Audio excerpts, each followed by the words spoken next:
Guilty ka rin ba? Habang naglalakad, nag-i-scroll sa cellphone? Alam niyo po ba, may epekto sa mga utak natin kapag tayo ay nag-cellphone habang naglalakad. Alamin po natin. Ay, for me, human etiquette, habang naglalakad ka, dapat focus ka lang sa nilalakad mo. Kasi, minsan yung mga naglalakad sa phone, nakaka-distract or minsan nagko-cause sila ng something na unnecessary or minsan incident.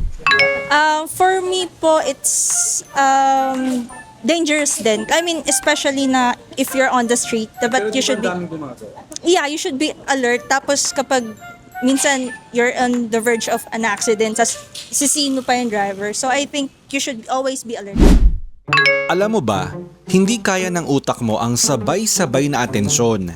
Kapag nag-i-scroll ka habang naglalakad, nahahati ang focus mo at may masamang epekto yan. Ayon sa Journal of Cognitive Neuroscience, bumababa ang activity sa prefrontal cortex, ang part ng utak na nagkokontrol sa focus, decision-making at impulse control. Kapag sabay mong ginagawa to, nagkakaroon ka ng tinatawag na attentional blink. Sa 200 to 500 milliseconds, nagba-blackout ang attention mo sa paligid.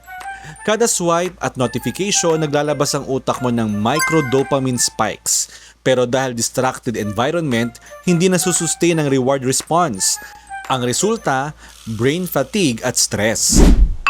Kaya po next time, subukan mong bitawan muna ang cellphone habang naglalakad at siguradong gagaan ang pakiramdam mo. Promise yan. Sana po may natutuhan kayo at laging tatandaan, mapalad po ang tao na nakakasumpo ng karunungan at ang tao na nagtatamo ng kaunawaan.